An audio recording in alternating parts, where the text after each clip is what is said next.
Hello friends, this is Vinil. Today I'm going to show you how to configure iSCSI Initiator and iSCSI Target in Red Hat Enterprise Linux 7. So I'm going to configure iSCSI Target on this server. So you could see my Red Hat version. It's currently this server is running with Red Hat Enterprise Linux Server 7. For creating a iSCSI initiator, we need to have a backstore device. It's actual physical device. It can be an LVM, it can be a physical disk. So let's check the available disk in my server. fdisk -l grep -grep disk. This is enough. So I have two 1 GB disk available with me. So I'm going to create a VG with DevSDZ. VG create VG iSCSI, just giving a name. VG iSCSI is created. So let me create an LV with available space in DevSDZ. So I'm giving 100% free and -n, the name LV iSCSI and VG iSCSI. This is the VG name. So the LV iSCSI is created. It's 1 GB size. So I'm going to use LV iSCSI as my iSCSI target backstore. Now for configuring iSCSI target, we need to have a target CLI package. So let's install target CLI using minstall target CLI.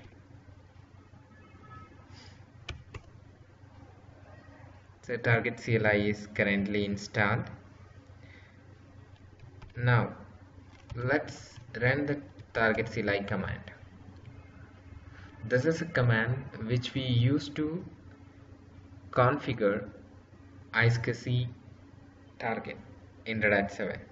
So if you execute this command, you would be now placed into a slash do an ls. Here the ls cd create delete command will work.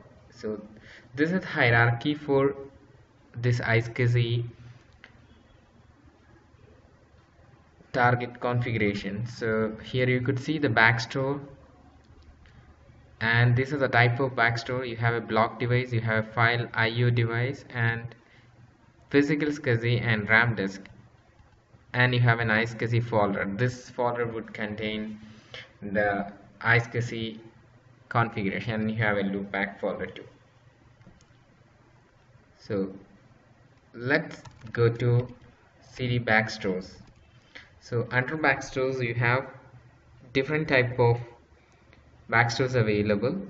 So as an LVM device, I'm going to add LV iSCSI to this backstore. So LVM device is a block device, so you can go to CD block, create disk 1, it's the name of the disk, and path VG iSCSI LV iSCSI. So currently the block device is just added. So do an ls, you could see that Dev VG iSCSI LV iSCSI size 1020 MB, and that this is the name disk 1 which I have given. So go to cd dot, and now you could see the current. So let me show you one more example for configuring file IO. So go to file IO,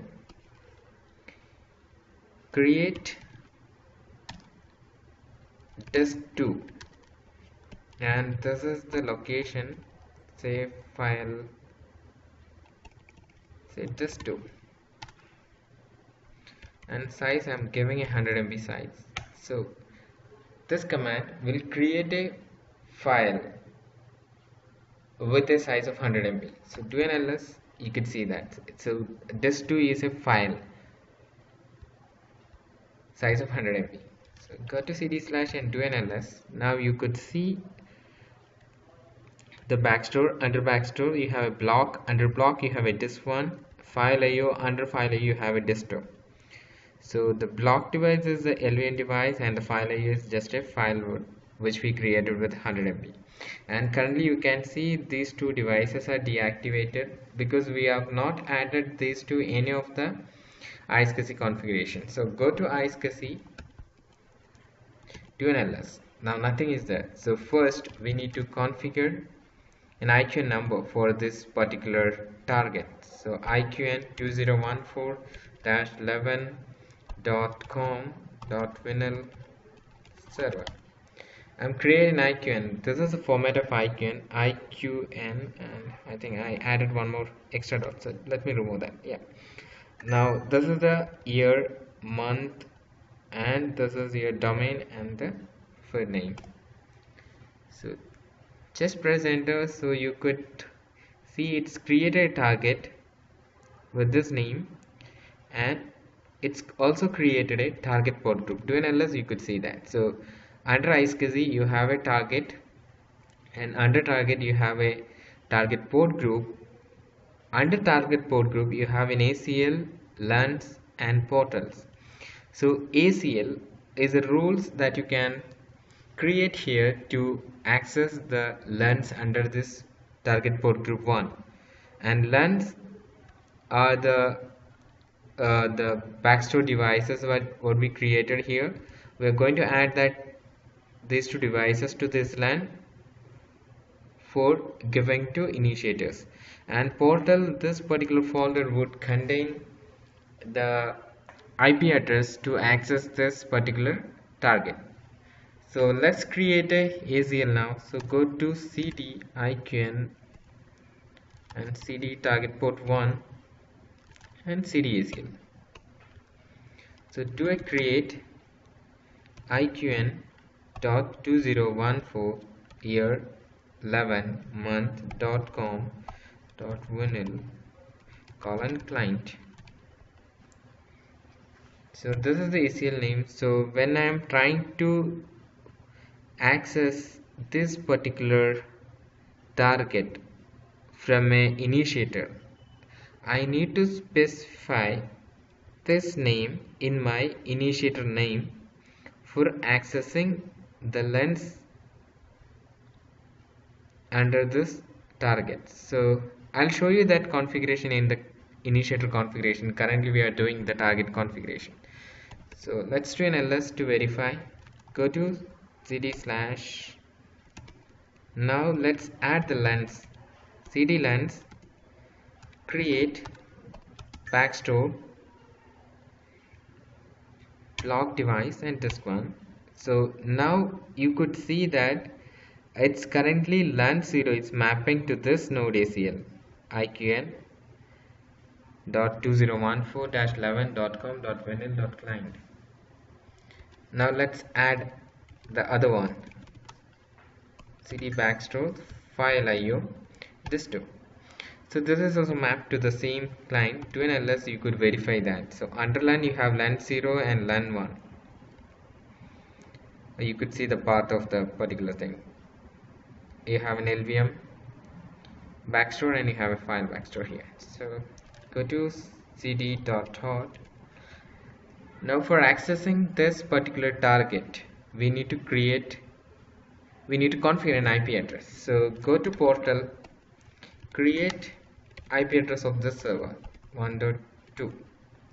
So it using the default IP port, it is 3260 for iSCSI, and it's created a portal. Do an ls, you could see that. Now go to slash and do an ls. Now you could verify all the settings here.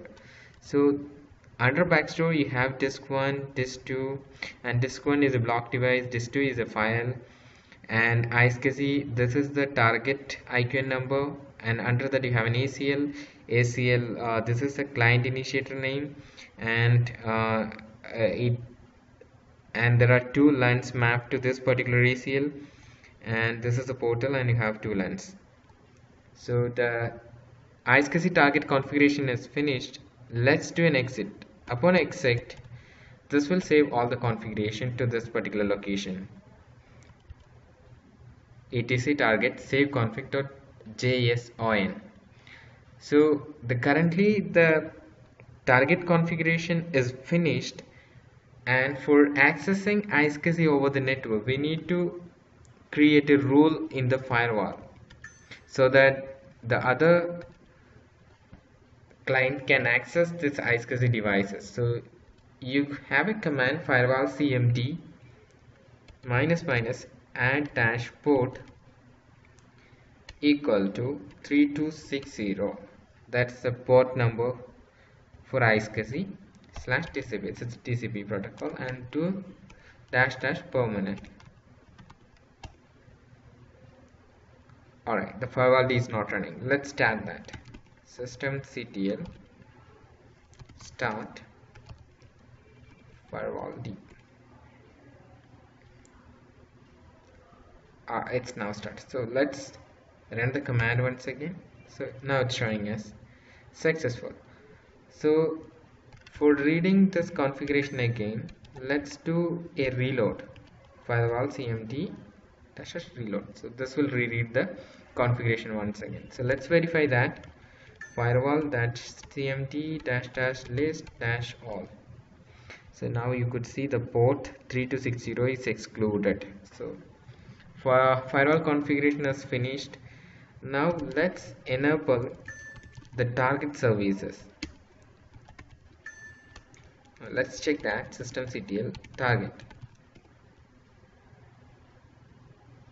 It's showing as currently loaded, but showing as disabled, and this is disabled in the sense next time when you reboot it, the service will not start automatically. So we need to enable that using systemctl enabled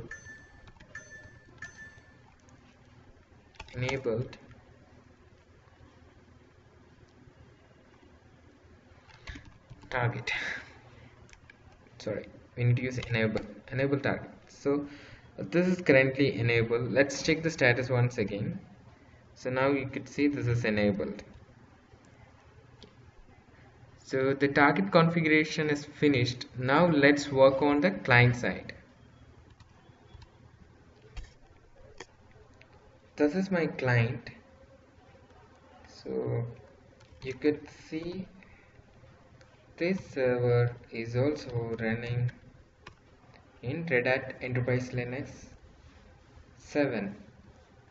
For configuring an initiator, we need to install a package and install iSCSI -initiator -utils.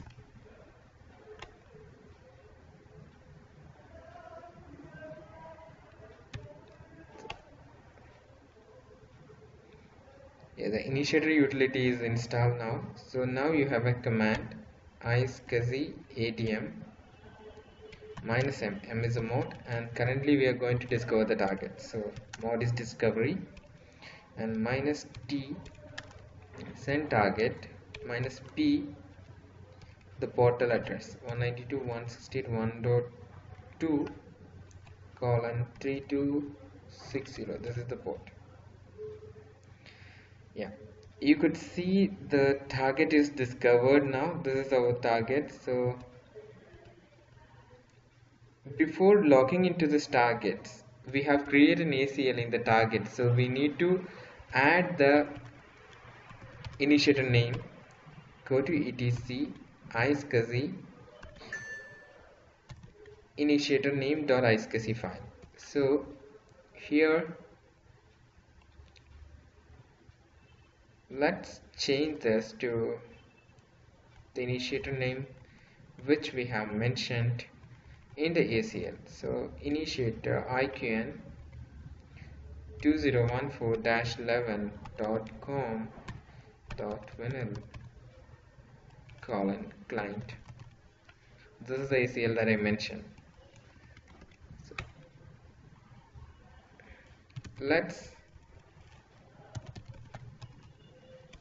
start the iSCSI services, or let's restart iSCSI T and iSCSI. These are the two demos. So let's restart that. Now we already discovered the target, so let's do once again. iSCSI idiom minus m discovery minus t st minus p 192.168.1.2:3260. So we are able to see the targets. So let's log into this target. iSCSI idiom minus m node minus t is a target IQN number, minus p is a portal IP address of the target 3260, and minus L to login.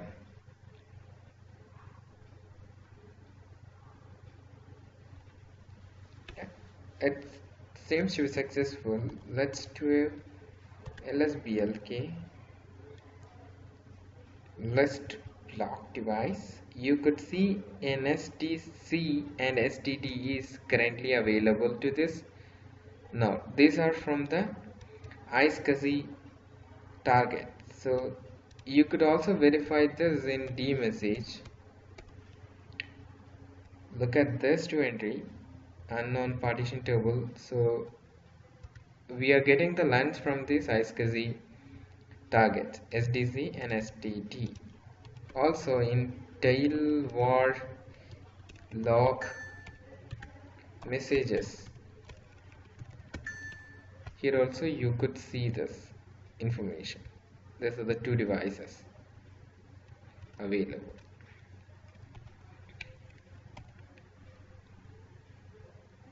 So if you run fdisk